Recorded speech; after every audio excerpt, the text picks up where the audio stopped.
এই গরমে ঘন্টার পর ঘন্টা ওভেনের সামনে না দাঁড়িয়ে কম সময়ে বানিয়ে ফেলা যায় এমন কিছু সুস্বাদু চাই নাকি লাঞ্চে, তাহলে আজকের এই ভিডিওটা পারফেক্ট আপনাদের জন্য। এর জন্য প্রথমে ফ্রাইং প্যানে একটু তেল নিয়ে শুকনো লঙ্কা আর গোটা জিরে ফোড়ন দিয়ে আগে থেকে কেটে রাখা আলুগুলো যোগ করে দিয়েছি। স্বাদ মতো নুন আর হলুদ দিয়ে আলুটা বেশ ভালোভাবে ভেজে প্যানে অ্যাড করেছি রসুন কুচি আর পেঁয়াজ কুচি।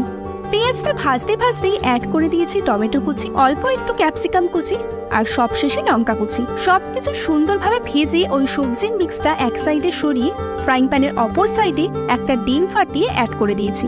এরপরে ডিম থেকে ডিমের ছড়ি তৈরি করে সেই সবজির মিক্সটার সাথে ভালোভাবে মিশিয়ে নিয়েছি। ব্যাস এইটুকুই। এরপর পরিমাণ মতো ভাত ফ্রাইং প্যানে অ্যাড করে তাতে একে একে যোগ করেছি নুন আর গোলমরিচ। সবকিছু ভালো করে মিশিয়ে নিলেই রেডি। এটা কিন্তু কোনো ফ্রাইড রাইস না, এটা বাঙালি ঘরের পাতি ভাত ভাজা, যা সহজেই যে কোনো রেস্টুরেন্টের দামি ফ্রাইড রাইসকে টক্কর দিয়ে দেবে।